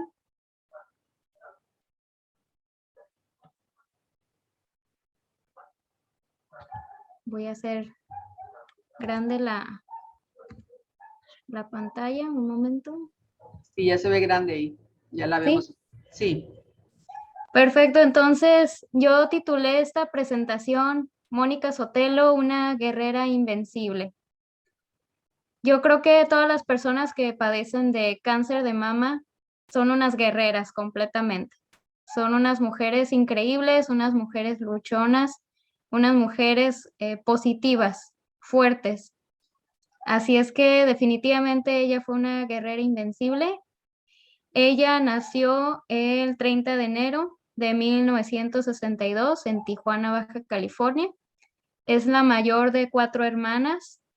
Ella se dedicó a ser maestra de primaria. Así es que les voy a mostrar un poquito de cómo fue ella, ¿no? En la primera foto vemos a Mónica Sotelo con su mejor amiga. Después a Mónica con sus hermanas, a Mónica con sus estudiantes y conmigo también. Yo soy su hija única. Una mujer feliz, valiente, perseverante y espiritual, definitivamente. A ella le detectaron el cáncer en el 2012. Yo en esa época pues tenía una relación bonita con mi mamá y realmente nunca nos imaginábamos que le iba a dar cáncer. Es interesante porque muchas veces vemos las enfermedades como algo externo y algo que nunca nos va a tocar vivir, hasta que de repente un día algún familiar comienza a sentir algo incómodo en alguna parte de su cuerpo, se hacen los estudios y sale algo positivo, ¿no? Es una noticia fuerte, pero al mismo tiempo es una oportunidad para que la familia se reúna, una oportunidad para que todos den ese apoyo indispensable a la persona que está padeciendo la enfermedad. El año 2012 fue un año difícil, pero lo pudo enfrentar con el apoyo de su familia y amigos. A mi mamá le encantaba pasar el tiempo con sus amigos, como en noches bohemias. Le encantaba estar cantando y estar platicando con sus amigas. Y en la segunda foto, ahí está mi papá. Mi mamá tuvo una experiencia un poquito fuerte en un hotel aquí en Tijuana, no voy a mencionar el nombre para no quemarlo, pero una vez fue a desayunar con una amiga y mientras ella estuvo sentada en la silla, una de las patas de la silla se rompió y ella se cayó. Y esto fue en el momento que ella tenía cáncer, así es que hubo un problema de un líquido linfático que salió pues de su cuerpo y tuvo linfodema en su brazo. Es por ello que en la segunda foto pueden ver ese brazo precisamente que está mostrando es el brazo que tenía linfodema. Y no sé si les ha tocado ver personas que de repente tienen una pierna muy grande o un brazo muy grande. Es por ese tipo de enfermedad. Pero ya después se le quitó con el tiempo y eso fue bueno. En el transcurso de los años, ella mostró una actitud positiva y una fe sin igual. Yo me imagino que esto también pasó con María del Carmen, que ella también quiso salir adelante mostrando risas, una actitud positiva, hacer cosas diferentes, salir de la rutina. Esto ayuda mucho a la persona que padece cáncer porque pues yo creo que todos somos dueños de nuestra vida, dueños de nuestros pensamientos y podemos decidir sentirnos muy bien en un momento que la estamos pasando mal. Así es que de repente ella se le ocurrían cosas, se ponía a bailar y se ponía pelucas, etcétera, y era muy bueno. Durante este tiempo ella aprendió a disfrutar la vida al máximo y agradecer por cada cosa que Dios nos da. Así es que ella aprendió a disfrutar de cada momento y de cada cosa. Su pasatiempo favorito era hacer senderismo. Nos encantaba ir a Estados Unidos a subirnos a cerros y estar en contacto con la naturaleza, lo cual es muy positivo. Y pues tenía otro tipo de pasatiempos también. Le encantaba el Candy Crush. Ahí se la pasaba en su celular jugando. Y en este momento ella ya no sentía importancia hacia lo que los demás pensaran. Cuando uno tiene una enfermedad terminal, a uno ya le valen las cosas. Y ese fue el caso de mi mamá. Ella comenzó a soltarse más, comenzó a reír más y si tenía que decir una grosería, la decía sin problema. Así es que eso fue una lección muy bonita que nos enseñó. Y bueno, en el año 2016 lamentablemente fue cuando ella partió con Dios, pero nos dejó un legado impresionante. No quise concentrarme mucho en cómo fue su historia del cáncer, quise concentrarme más en esta actitud que ella tomó, porque estoy segura que es lo que a ella le hubiera gustado que yo compartiera con ustedes. Y les puedo decir que la mayoría de ustedes yo sé que están muy jóvenes, pero sí es importante que tengamos un estilo de vida saludable dentro de lo que cabe. Está bien de vez en cuando hacer nuestras loqueras, pero en su mayoría tener un estilo de vida saludable creo que puede evitar que se produzcan estas enfermedades. En el caso de mi mamá, me identifiqué mucho con lo que comentó la señora María del Carmen, porque ella también tuvo una situación difícil yo creo que fue como en el 2008, por ahí. A ella la asaltaron con pistola y le robaron el carro. Y eso fue una situación muy, muy impactante para ella. Perdió peso, se deprimió, ya no comía igual. Y yo pienso, al igual que mucha gente piensa, que eso fue lo que le pudo haber provocado el cáncer. Así es que yo creo que también algo importante que hay que hacer es ir con un psicólogo, es estar bien con nosotros mismos para, para estar saludables lo más que se pueda. Y finalmente, muchas gracias. Esta es una foto muy bonita que tenemos de ella porque nosotros participábamos en una carrera atlética en Estados Unidos que se llama Susan Komen y es por la lucha contra el cáncer de mama. Así es que ella participaba ahí, al igual que toda la familia, y la apoyábamos. Y eso es todo mi parte. Espero que les haya gustado esta presentación y si tienen preguntas, adelante. Ay, muchísimas gracias, Gaby. Ay, permíteme. Muchísimas gracias por compartir tu experiencia. Ya vimos tu mami tan guapa. Muchas gracias. Pues no sé si los compañeros tengan preguntas, comentarios. A ver, ya no alcanzo acá a ver. Bueno, aquí me dicen que les gustó tu presentación. Bueno, así como comenta Gaby, la experiencia pues no creo que sea agradable ni para quien lo está viviendo ni para su círculo cercano, pero igual, o sea, acompañarlas en todo momento, como señaló también Carmen, acompañarlos en todo momento, motivarlos. La verdad, ha de ser difícil y creo que todo mundo hemos tenido al menos un familiar, ya sea cercano o ya sea lejano, que haya padecido o que haya pasado por esta enfermedad, ¿no? En lo personal, pues sí tengo algunos cercanos y la verdad, pues a veces lo más común es que los que estamos alrededor, pues no sabemos cómo actuar, no sabemos qué hacer. Qué bueno que Carmen nos dice, pues ahorita, o sea, lo que más quizá hace falta es compañía, quizá lo que más falta hace es sentir que la apoyamos de alguna forma, porque creo que una de las actitudes que tomamos es que, híjole, a lo mejor no voy porque no sabría qué decirle, o no sabría cómo acercarme, o qué onda, ¿no? Entonces, el acompañarlo se puede hacer de diferentes formas. Se puede mostrar precisamente esa presencia, como ya lo dijo, ¿no? Yendo a ayudarle, quizá no sea cuidar a sus hijos, quizá ayudarles a preparar la comida, quizá o estar ahí en algunas, simplemente como compañía para platicar con ella, ¿no?